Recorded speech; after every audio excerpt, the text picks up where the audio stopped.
दोस्तों आज इस वीडियो में मैं आपको बताने वाला हूं इजराइल की नई ताकत। हम तमाम तरह के डिफेंस सिस्टम और हथियारों के बारे में भी आपको इस चैनल पर ज्ञान देते रहेंगे और आपकी जनरल नॉलेज अपग्रेड करते रहेंगे। जंग के इस माहौल में जहां हर जगह जंग चल रही है, आपको पता है हथियार ऐसे में सबसे ज्यादा जरूरी होते हैं और हथियारों से ज्यादा एयर डिफेंस सिस्टम ज़रूरी होता है दोस्तों, ताकि दुश्मन के हथियार, दुश्मन के हमले और दुश्मन की मिसाइल, दुश्मन का ड्रोन रोका जा सके। अब तक इजराइल के आयरन डोम के बारे में पूरी दुनिया को अच्छे से पता चल चुका है। Every time Israel is attacked, you hear about the Iron Dome, the impenetrable shield. Iron Dome. Iron Dome. Iron Dome. Iron Dome. Iron Dome, it's very effective. It hits many of the incoming missiles that have been fired at Israel. हालांकि अब Israel के वो iron डोम Hezbollah और फिलिस्तीनी fighter के आगे fail हुए हैं और ईरान के हमलों में भी अब वो जो जलवा था आयरन डोम का खत्म हो चुका है। ऐसे में इजराइल को जरूरत थी एक ऐसे हथियार की जो आयरन डोम की तरह हो लेकिन सस्ता हो, क्योंकि आयरन डोम की सबसे बुरी चीज ये थी कि आयरन डोम काफी महंगा पड़ता था। आयरन डोम एक वक्त में एक मिसाइल फायर करता है जिसकी कीमत 30 से 40 लाख पड़ती है। ऐसे में अगर 20-30 हज़ार का सस्ता ड्रोन भी सामने से आ रहा होता है, उसको रोकने के लिए इजराइल 30 लाख का मिसाइल दागे तो ये तो बेवकूफ़ी है। आयरन डोम काफ़ी महंगा इजराइल को पड़ रहा था, जिसके चलते हुए अब इजराइल को एक ऐसा हथियार चाहिए था जो फायर अगर हो उसका तो महंगा ना पड़े, बिल्कुल फ्री पड़े। मतलब ऐसा हथियार हो जो सस्ता पड़े, उसका मेंटेनेंस हल्का हो, ज़्यादा पैसा खर्च ना हो। ऐसे में इजराइल ने इंट्रोड्यूस किया iron beam. Laser system is called the Iron Beam. The laser-beamed Iron Beam interceptions. Iron Beam. Iron Beam. It's defensive trump card. It's the Iron Beam anti-missile laser system. जी हाँ, हालांकि ये iron beam Israel 2010 से plan कर रहा था और 2014 में Singapore में एक शो के अंदर, सिंगापुर एयर शो के अंदर फरवरी 11, 2014 को शो किया था। आइए दोस्तों, अब ये जो आयरन बीम है इजराइल ने बनाकर तैयार कर लिया है और इस आयरन बीम को 2025 में इजराइल तैनात भी कर देगा। तो आइए क्यों ना हम पहले से इस आयरन बीम के बारे में जान लें।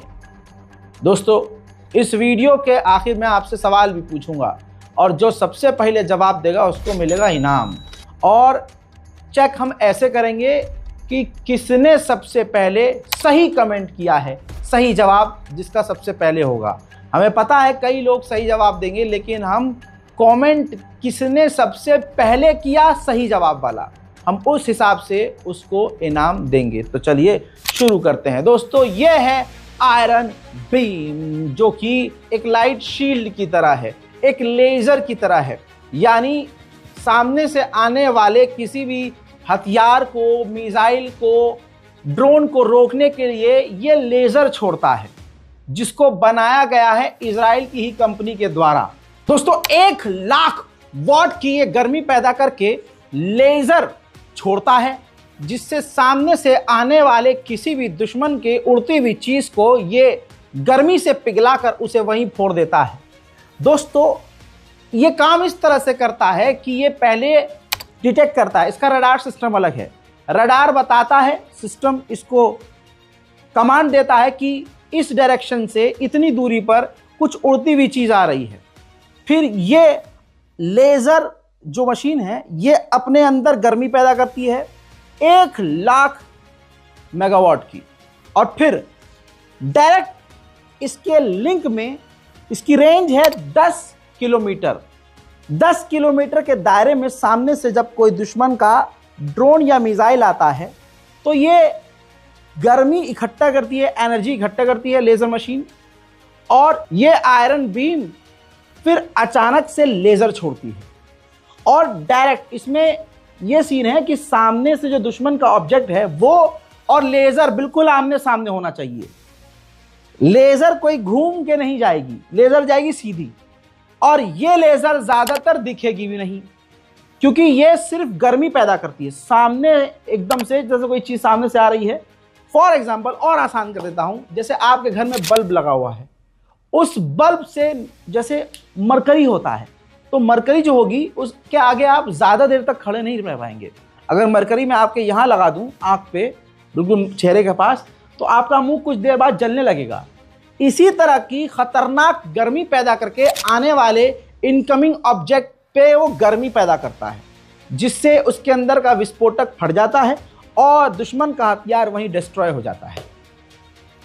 इस सिस्टम पर इस तरीके से इजराइल का ये आयरन बीम काम करता है। मैं रेंज बता चुका हूं, 10 किलोमीटर इसकी रेंज है और इजराइल 2025 में इसको तैनात करेगा। इसको बनाने वाली कंपनी खुद इजराइल की है, नाम है राफेल एडवांस डिफेंस सिस्टम। इस कंपनी ने बनाया है और लॉकहीड मार्टिन के साथ मिलकर बनाया है। We have reaffirmed the unshakable commitment of the United States to Israel's security, including partnering with Israel on the most cutting-edge defense systems in the world, including the U.S. support for the Iron Dome and Israel's new laser-enabled system called the Iron Beam. Israel के पास arrow 2, arrow 3, David sling और न जाने कितने तरह की top level की missile रोधक क्षमता है, एयर डिफेंस सिस्टम है। लेकिन ये तमाम एयर डिफेंस सिस्टम इजराइल के पसीने छुड़वा देती हैं, इतनी महंगी पड़ती हैं। ऐसे में कॉस्ट से बचने के लिए, खर्चे से बचने के लिए आयरन बीम बनाया गया है और आयरन बीम का एक फायर $1 से $2 का पड़ता है। जी हाँ, आपने सही सुना, $1 से $2। जहां वो $1.5 लाख खर्च करता है कुछ फायर करने में आयरन डोम से, वहीं यहां पर सिर्फ $2 का खर्चा है। ऐसे में इजराइल के लिए ये काफ़ी समझदारी वाला काम है कि इजराइल ने ऐसा एयर डिफेंस सिस्टम बना लिया। अब हर चीज़ के बनाने के पीछे मकसद होता है, तो इजराइल का मेन मकसद यही था जो डिटेल में मौजूद है, जो डॉक्यूमेंट में लिखा गया है, बताया गया है इजराइल के द्वारा ही कि इसको बनाया ही इसलिए गया है ताकि कॉस्ट कम की जा सके हमले रोकने की। अब इजराइल आज जंग जीतते जीतते हार क्यों रहा है? क्योंकि सस्ती और बेकार ड्रोन को रोकने के लिए भी वो अपने महंगे महंगे एयर डिफेंस सिस्टम पर पैसा खर्च कर रहा है, जिसकी वजह से इजराइल कंगाल हो रहा है और इजराइल को ये जंग भारी पड़ रही है।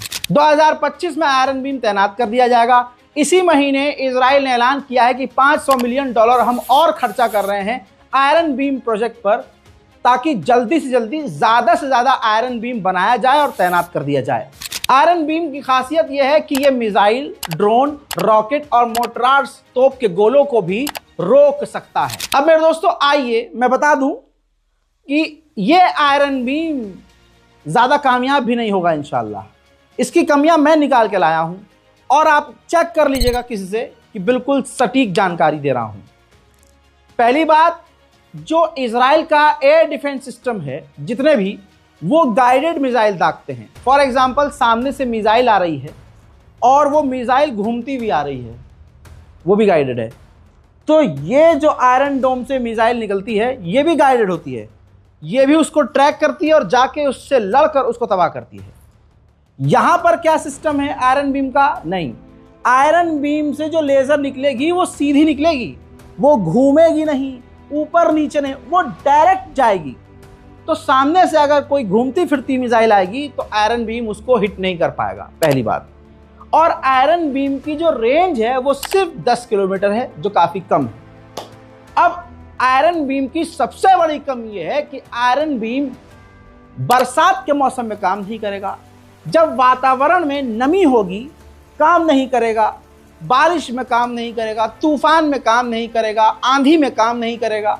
आयरन बीम को बिल्कुल खुश्क और हल्का सा गर्म वातावरण चाहिए सटीक काम करने के लिए। और सबसे बड़ी कमी इसके अंदर यह है कि अगर जैसे हिजबुल्लाह, हमास या ईरान मिसाइलों की बरसात करते हैं इजराइल के ऊपर, मल्टीपल मिसाइल दागते हैं, 200, 300, 250, 100 मिसाइल एक साथ दागते हैं, तो ये मल्टीपल मिसाइल्स को, मल्टीपल हमले को एक साथ नहीं रोक सकता। जी हाँ, तो ये बेकार है, बिल्कुल बेकार है। आयरन बीम इंशाल्लाह बेकार साबित होगा, लेकिन इसकी जानकारी आपको होना चाहिए। आयरन बीम को गर्म होने के लिए, सामने से मिसाइल आ रही होती है तो उसको बूस्ट होने के लिए ही 5 से 6 सेकंड चाहिए, और ये बैक टू बैक फायर नहीं करता है। एक बार फायर करने के बाद इसको 10 सेकंड चाहिए बूस्ट होकर फायर करने के लिए, और एक साथ अगर कई जगह से मिसाइल आए तो आयरन बीम काम ही नहीं करेगा, ये इजराइल खुद मानता है। वहीं मेरे दोस्तों, अगर मिसाइल सामने से आ रही है और आयरन बीम काम करता है जैसे लेजर छोड़ता है, और बीच में अगर बादल आ जाए तो उसका लेजर बेकार हो जाएगा। ठीक इसी तरह से सामने से अगर मिसाइल आ रही हो ईरान की और इधर से आयरन बीम काम करे और लेजर छोड़े और बीच में कोई और ऑब्जेक्ट भी आ जाए तो वो भी जो इंटरसेप्ट होगा वो फेल होगा। ये दुनिया का पहला ऐसा हथियार है जिसे इजराइल ने बनाया है। ऐसा अभी तक दुनिया में कोई हथियार नहीं है जो लेजर बेस्ड हो। Rafael's laser defense system is a global strategic game changer. What it does, for the first time, there's a system that takes down mortars, UAVs, rockets, pretty much anything. Not only do we defend ourselves and hit the enemy militarily, we also get them dry economically. Why is that? Because the enemy might spend $100,000 on a rocket and we'll spend $2 to intercept it, $2 of electricity. This is a global game changer for Israel and the free world. ये laser based है और दुनिया में पहला हथियार ऐसा बनाने वाला इजराइल है, लेकिन इसमें अभी भी बहुत बहुत बहुत सारी कमियां हैं। लेकिन इजराइल को इस पर घमंड है और हमें मालूम है कि ये घमंड टूटेगा। मेरे दोस्तों, फिलहाल के इस जानकारी में इतना ही। वक्त अब सवाल का, तो दोस्तों सवाल इस वीडियो से रिलेटेड नहीं होगा, सवाल इससे पहले वाले एपिसोड के अंदर से सवाल होगा, क्योंकि आपने अगर वो वीडियो नहीं देखा है तो जाके देखिए, और अगर देख लिया है तो जवाब आपको अभी के अभी पता होगा और कमेंट आ जाएगा, और जिसका कमेंट पहले आएगा वो होगा विनर। दोस्तों, ये वीडियो है पुराना, ये वीडियो है इससे पहले का हमारा एक एपिसोड जिसका टाइटल है the historical war of bucket. इसके अंदर उन दो देशों का नाम बताना है, उन दो स्टेट्स का नाम बताना है जिनकी आपस में बाल्टी की वजह से जंग हुई, और आपको बताना है कि वो स्टेट कौन सा था जिसके पास ज्यादा बड़ी फौज थी और उस फौज की संख्या क्या थी। कमेंट कीजिए, और अगर आपने वो वीडियो नहीं दिखाया तो भैया जल्दी जाइए, तभी तो मिलेगा इनाम। मैं हूं रजा और आप देख रहे थे रजाग्राफी सोशल। जय हिंद।